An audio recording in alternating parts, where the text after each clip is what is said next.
top 5 NFL quarterbacks under the most pressure heading into the 2025 NFL season. Ladies and gentlemen, the Rich Eisen Show is the backdrop. A top 5 list. Top 5s are always a fun way to spend your Saturday. I hope you're enjoying it. The U.S. Open, day baseball, all damn day. Florida and the boys. Edmonton will be playing tonight. So good Saturday. All right. All right. So before I even start the video, I'm thinking usually quarterbacks that are under the most pressure are quarterbacks with a giant price tag that may or may not be appropriate for their skills. So off the top of my head, Brock Purdy, Trevor Lawrence, Dak Prescott, those are some guys. Those are the main cats. Not even Dak. I mean, Dak to a certain extent, but not really. Cowboys aren't. I mean, I think that was like a maybe. I don't know if I would say he's under pressure. Like, what's going to happen? They're going to move off Dak Prescott. I think Purdy certainly has to prove the deal since it just happened. Trevor Lawrence is getting to the point where, you know, Jacksonville is doing everything they can to make him work, bringing in Liam Cohen and having Brian Thomas and trading up to get Travis Hunter. So if they fail again, that'd be a tough look. And I think it might be time to ask some serious questions. Tua, I think Miami's in kind of the same situation, but Tua's been better than Trevor Lawrence. You know, like Miami as a whole, I think is under pressure. But I don't know about Tua alone, but those are the ones that immediately pop into my head. High five. 1, 2, 3, 4, 5. Rich's top 5. All right, here you go. Hold on, let me get my always first environmental notepad. Here you go. Here you go. First to last. All right. This is pressure remediation. It's a crazy shirt situation Rich has going on here. Enormous collar, unbuttoned, sleeves super rolled up. What's going on? Number 5 on this list is Tua Tagovailoa. Okay, yeah. He's got a long-term contract. Tua, I don't know if he's under pressure. Like I think Tua's good when he's on the field. Yeah, he has injury concerns, I guess, but that's not really pressure. The Dolphins are in this kind of like, hey, is the Mike McDaniel, hey, is the Tua, hey, the Tyreek Hill, hey, is all of that working as its own thing? But I mean, how bad would Tua have to be for them to actually consider moving off of Tua? And I don't really consider injury concern or anything like that pressure. And that he's just beginning. And also, too, like, what's he got to do? You know, that's another part of the pressure thing. Like, what would alleviate the pressure? If they win 10 games? They win 9 games or something? Like, they make the playoffs? Right? I mean, it was an extension. So he's got a lot of runway contractually. But we've got to see him stay healthy. This is the only one on the list of somebody who's under pressure in the manner in which you call it, Chris, which is you don't want to be talked about. You don't want to be looked at as an albatross contractually or a cinder block tied to the rest of the franchise as you're thrown into the deep end of the. I mean, hey, you're under a lot of pressure not to have a concussion. So that seems kind of difficult. I mean, I think Jordan Love's under a lot of pressure too. Jordan Love's in the same situation with Tua where, hey, we gave you this huge contract. Are you going to take that step forward and be the franchise quarterback? Or are you going to be this, like he said, this financial cinder block that's going to drag the team down? Now, Tua's played a lot longer than Jordan Love, but yeah, I mean, I would have Jordan Love probably ahead of Tua. Because if Jordan Love takes a step back, like the Packers are going to take an enormous step back, and then you have to wonder, okay, was the Jordan Love that we gave the contract to actually the Jordan Love in the beginning of the season and not the end of the season? Remember, he had that great run at the end of the season. They dog-walked Dallas in the playoffs. All of a sudden, Jordan Love gets a huge contract. But earlier on that year, he was kind of whatever. The Florida Keys. Like, that's what we got to get, you know? He's definitely under pressure this year. Zach Wilson is right behind him. And right behind him, you know, is a large step down, one would think, potentially, for Mike McDaniel, who needs this guy to have this offense. Yeah, I would say McDaniel's under more pressure. McDaniel's now under pressure. Like, okay, you were the wonder kid. You were the next big thing. Offensively, you were this, you were that. I think McDaniel, if the Dolphins struggle, I think McDaniel is the one that gets fired. I don't think Tua. I don't think they move off Tua. I think Tua has more leniency than McDaniel does. So I would say he is absolutely under pressure. Big Mike. Run as high-powered as possible. I'm putting Tua number 5 on this list. Okay. Number 4 on this list. Somebody who is looking to become the latest quarterback in the category of didn't work out in his first spot, but look at him now in his second or third spots. You know what I'm talking about. I'm talking about the Jared Goffs. Yeah, he's talking about the Jared Goffs. He's talking about the Geno Smiths. Talking about the Sam Darnolds.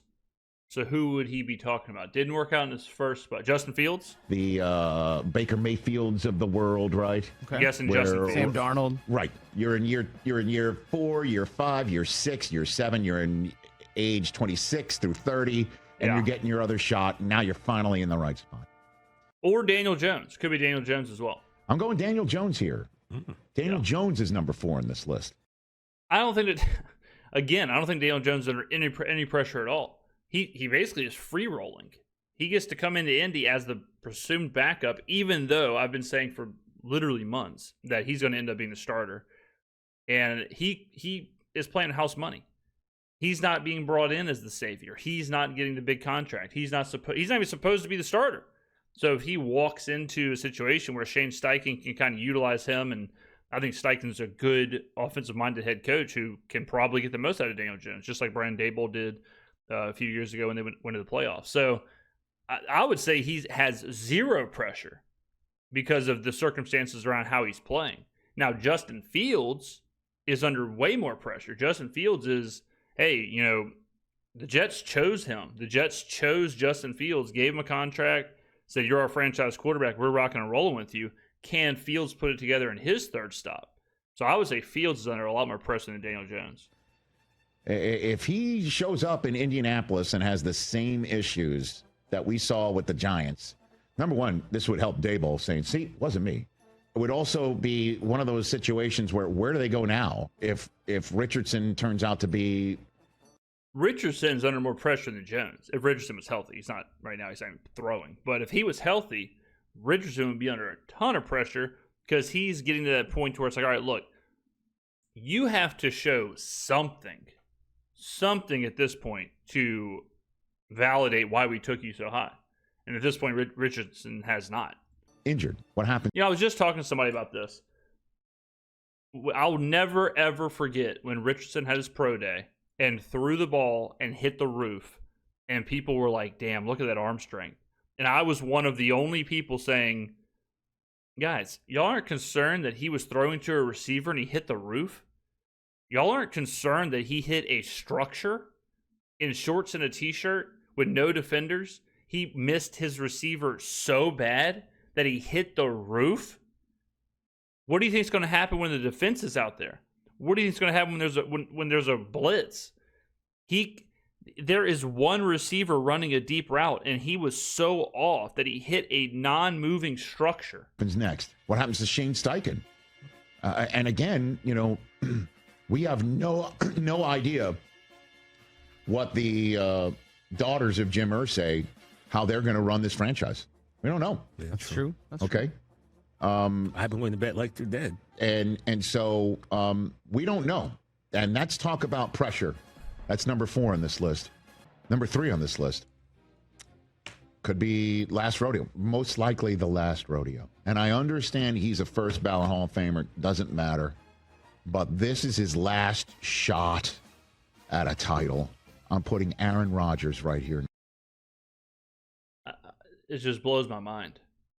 Who in the hell? Raise your hand if you think Pittsburgh is even remotely close to competing for a championship. Am I just on an island here? Pittsburgh isn't even in the conversation to win their division. They aren't even in. When you think about the AFC North, how long does it take you to get to Pittsburgh? When you're really having a conversation about those teams. Because you talk about Baltimore, you talk about Cincinnati, you talk about, the quarterbacks. You talk about where they can go in the division, and then where they can go in the AFC, and then if they can go to a Super Bowl and all this other stuff. Pittsburgh has not won. When's the last time they won a playoff game? Wasn't it 2016? So you're talking about a team that hasn't won a playoff game since 2016, who is 20 years behind offensively. You've got Aaron Rodgers, who was complete dog water last year. And I've had a lot of Aaron Rodgers fanboys just in my comments screaming, crying, drooling all over themselves. Aaron Rodgers was, I think it was like 18th in PFF's grade and like 24th in EPA last year. So take the touchdown ratio and all that stuff, throw it out the window. The two biggest metrics that we use, one below average and one well below average. So if you think Mr. 24th EPA and Mr. 18th PFF grade or whatever it is who destroyed the New York Jets franchise, you think he's going to go to Pittsburgh and all of a sudden that team's going to be, I'd be surprised if they're relevant, much less if they're actually legitimately competing for a championship. Number 3 on the list. I don't think he's going to feel pressure. As you know, he's doing this for his soul. And we also know whatever's going on between his temples, he has a firm grasp on what makes him smile and what makes him wake up and breathe the air and chew on bark. But, I mean, for the football aspect of it, it's the last shot here, right? There's also no pressure because all he's got to do is win 10 games. Not even. He's got to win 9 games. All Pittsburgh cares about is being over 500. I mean, and if he does get one more year next year, it means because he went on a deep run and he's shown that he's got the Brady in him in his early 40s. Yeah. Right. So that would be what's at stake. If he wants to keep playing, he's got to play well. If he doesn't want to keep playing anymore, then this is the last rodeo, which means he's got to make the most of it, which means that's pressure. Number 2, I'm going to put my guy here because he's got the quarterback whisperer as his head coach, and there are a lot of Vikings fans that are wondering if JJ McCarthy's the real deal. This is another one where I would say the pressure here is on the front office to make this decision of, look, we won 14 games last year. We're willing to part ways with Sam Darnold because we believe in JJ McCarthy. And JJ McCarthy hasn't thrown a football. So this is a huge risk and a huge gamble from the front office. For McCarthy, there is some pressure because he does have to live up to last year. Like if the Vikings win 9 games, that might seem okay in JJ McCarthy's world, but that's a huge step back from last year. So he does kind of have to come in and do what Sam Darnold did last year. That's like his benchmark. Not 14 wins is unattainable, but he has to at least be competing for the division, at least be 10 plus wins, at least be as good as Sam Darnold was, who had a really good year last year. So there is some pressure, but the reason I don't know if I put him this high because he has some wiggle room, right? It's his first year, so it's not like put up or shut up. If the Vikings are bad and McCarthy is horrible, it's going to look worse on the organization than it does on McCarthy. I don't think he's going to feel the pressure. I think he's got a great head on his shoulders, and he is going to nail it. But outside looking in here, he's got a Ferrari being handed to him. And we'll find out if he's Andretti or he's Ferris Bueller's day off. Is he going to crash it? Or is he going to go and just hit the winner's circle? Yeah. Because they told Sam Darnold, thank you for that great season, but we're going to the kid. That's number 2. And then number 1, he's on the list. He said it's for his sanity. It's Dak. Come on, Joe. It's for his sanity. Right? Self-admitted. And if he doesn't do it, if it doesn't work out, then what? It'll fall on the coach. You know it. I know. Yeah, I don't know if Dak's under any pressure at all. I mean, he's got an enormous contract, but it is what it is. It was almost kind of like a thank you for being the franchise guy kind of a contract. But Yeah, you get a first-year head coach. Dallas is kind of in a awkward spot as a franchise. If the Cowboys are bad, yeah, it's going to fall on the head coach, and it'll be a joke hire, just like we think it was a joke hire. But what's going to happen to Dak? I mean, I don't think Dak has any pressure at all. Dak's a made man. How is Trevor Lawrence not on this list? How is Brock Purdy not on this list? The 49ers pretty much said, like, look, we're so confident in him that we will let other players go. We'll move off of other players to pay this guy because we believe in him. The Jacksonville Jaguars are $300 million in a first overall pick into a guy who has been horrible and has been just as good as Daniel Jones. Worse than Daniel Jones in some respects. How is he not even on the list? You know it, and you know deep down, Jerry loves hanging on to guys. He doesn't want to done people. Yeah, so that's I know it. Yeah, why I'm hesitant to agree with this. He said it's for sanity. Yeah, okay. I heard that. I'm like, wow, we gotta get this guy a title, or at least make a nice run of it. It's marvelous. It's time, man. I mean, again, like, who actually thinks the Cowboys are going to compete for the division, much less the Super Bowl? The Cowboys haven't competed for anything in 20 years, more than that. 25 years. I don't get the Dak one. You're the third best team in the division. You're a made man. You're going to have a statue built outside of the stadium, which is kind of funny to think about. You have a first-year head coach. You're the captain of the team. What pressure is there on Dak Prescott? Number one, interesting. Number one. A fourth-round pick. I heard. Oh, come on now. We're so beyond that. Right, I'm still saying, like, we are so beyond that. People take that stuff into consideration. You have one more. I did not know this. Well, it's not just one more. It's a lot of one more. I went back and forth, and I'm just deciding to say. Was that a joke? Was the Dak Prescott a joke one? Every single quarterback in MetLife Stadium. All of them. Is it Russell's last ride? I know Jameis doesn't have. Fields is definitely on there. I don't know if Russell's has a lot of pressure on him either. Russell's coming in as a bridge quarterback.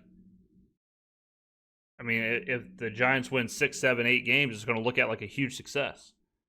The only way Russell, man, they didn't get Russell a smaller uniform. The only way Russell like really fails is if the Giants take a step backwards or whatever, but then they just move on to Jackson Dart. How much pressure can he actually be under? Again, he's in a pretty nice situation. You come in there, win 7 games, spin the pill, sling it to Malik Neighbors, and call it a day. How much pressure? Does he want to be a backup the rest of his career? Just a guy who comes in, gives you some energy for 4 to 6, if need be, eating W's. You know, if Tommy Cutlets gets in there, look out. Yeah. And then this is Justin Fields' opportunity. Could the Jets be the last team to basically say, this is your gig? This is your team? Welcome to. I mean, they gave him $20 million like a year.